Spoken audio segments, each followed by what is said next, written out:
Hey everybody, this is NSeags here, or Burn Airfield, and today we're back with another video. Today's video is going to be another Smite build. Today's Smite build is going to be a support Geb build. Now quickly let me tell you, this support Geb build is not going to be a typical support build. A lot of support builds do a lot of just protection items, and they may be a lot of items to help their teammates. This build is going to be a little special. I learned it from my friend. And it's very useful. It's basically, you are literally a meat shield, and you will probably never die. So, first, let's get right into this. Now, there's 4 ways you can start, really. You can either start off with Watcher's Gift, of course. Also, your Relic, Meditation for sure. And then, after that, 800... After you have, Watcher's Gift, you should probably start to build the health boots. So after that, you can start on the health boots. Or you can start on traveler shoes. Now what's cool about the traveler shoes is the passive says basically you gain an additional 14% movement speed and 25% HP while out of combat. So basically, and also it says each time you hit an enemy god, you earn 30 plus gold. So, every 90 seconds, I'm pretty sure it said. So, basically, when I'm not fighting someone, so let's say me and my carry, take someone out of lane, and they are no longer in lane, and I have no health. So when we're not fighting, I can just fall back to our tower, get a lot of HP, and immediately go back in the fight. I don't even have to go back. So you can definitely start off with these 2 boots. It does not change the build at all. It's just, do you want more health to begin with, or do you want this cool passive? I personally like to go on, well, I apologize. I personally like to go with whoever I'm facing. If I'm facing a very damaging support and carry, I like to go health boots. If I'm facing kind of an even amount, I like to go traveler's boot shoes. But just for the sake of this video, I'm going to start off with this. But let me finish the second, or the last start you can do.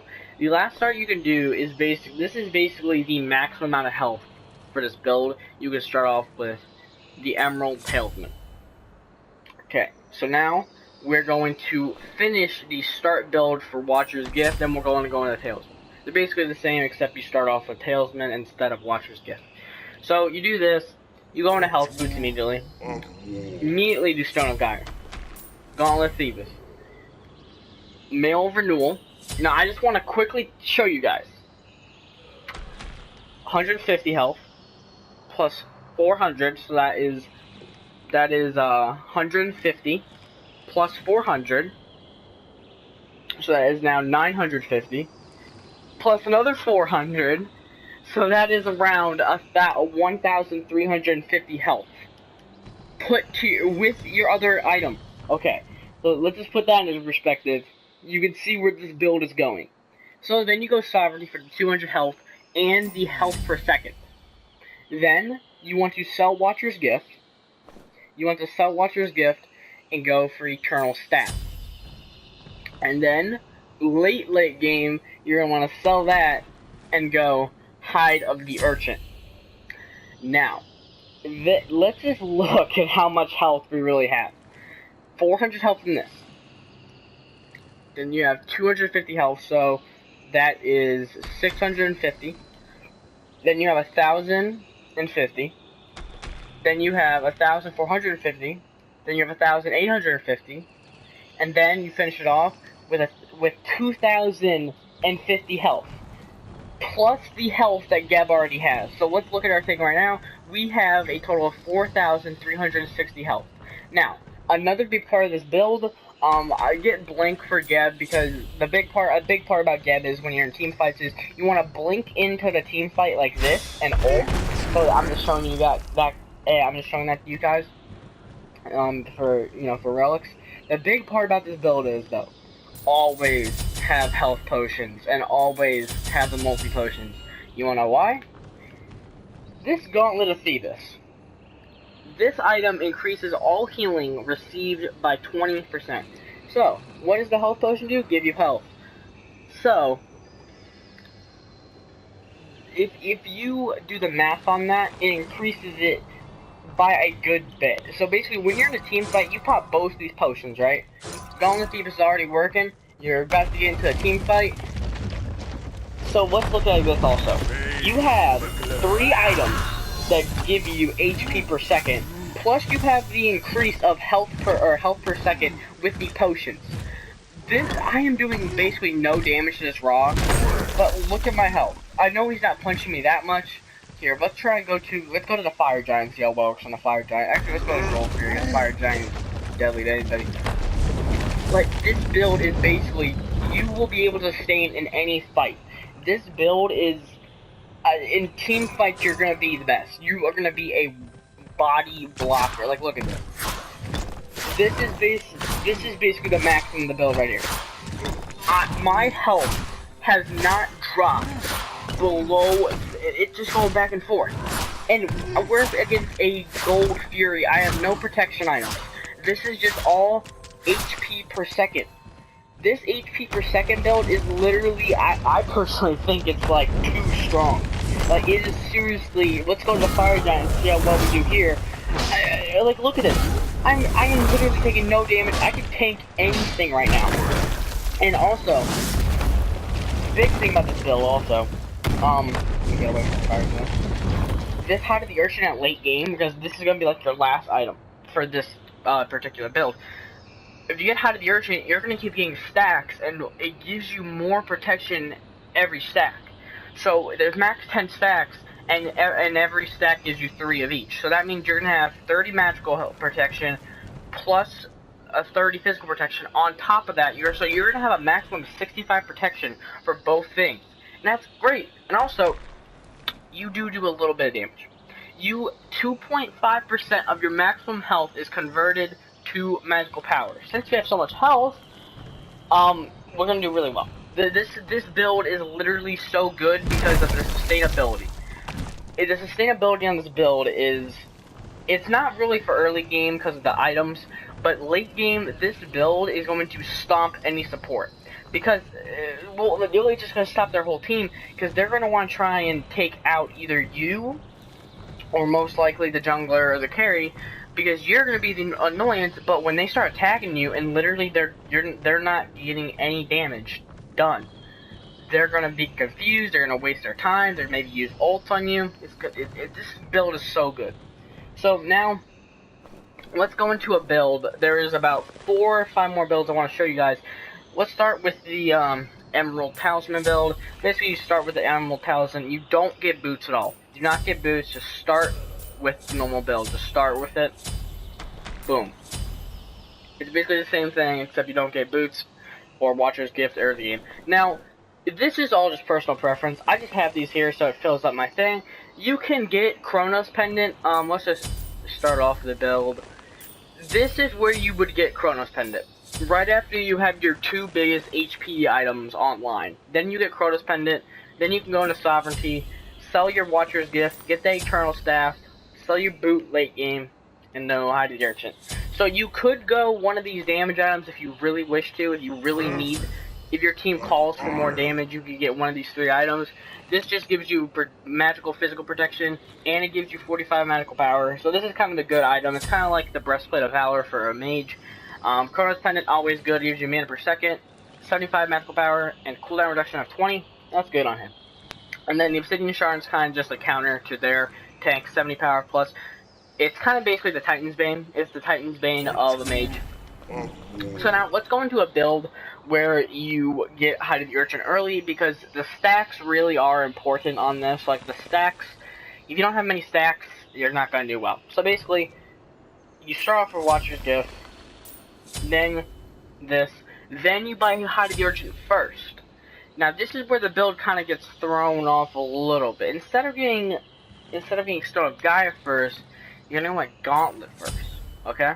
Then Stone of Gaia. The reason why you do this is because you want to get the Gauntlet online, but you want to get this passive of the Gauntlet online before Stone of Gaia. So you want it to look like this at one point.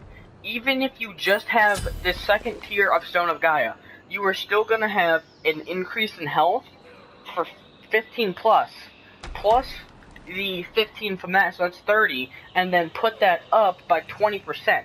So if you just went with this Stone of Gaia first, and then you went the Gauntlet, you wouldn't get the extra 20%. Now it's okay to do this when you are facing, when you're doing the normal build where you're not going high diversion first.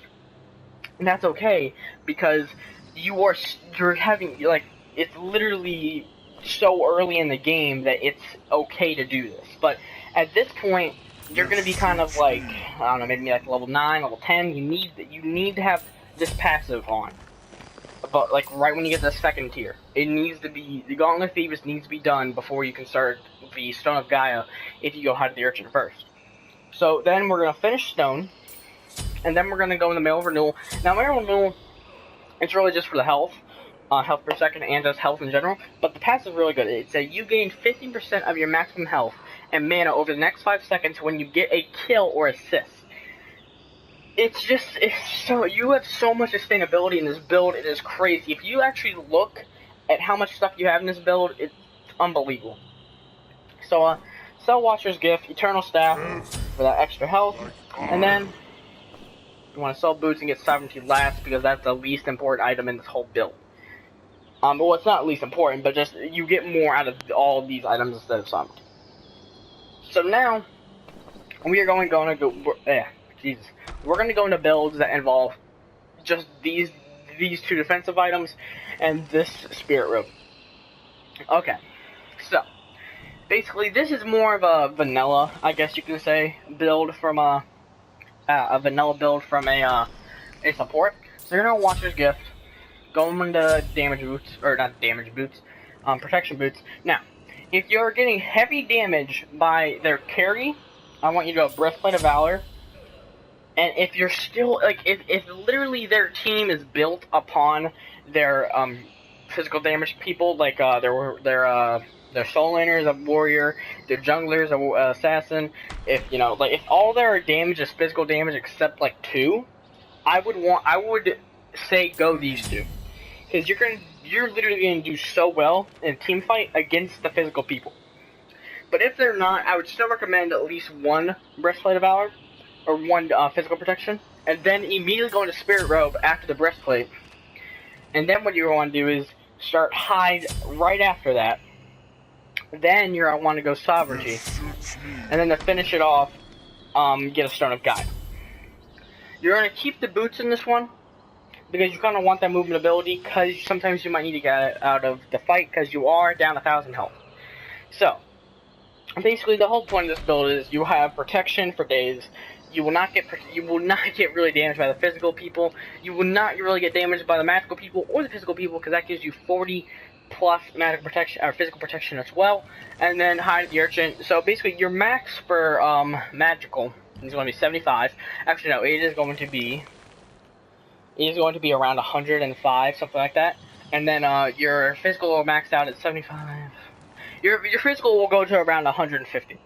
So that's going to be great. Your physical, plus you got physical protection from this. Actually, you know what?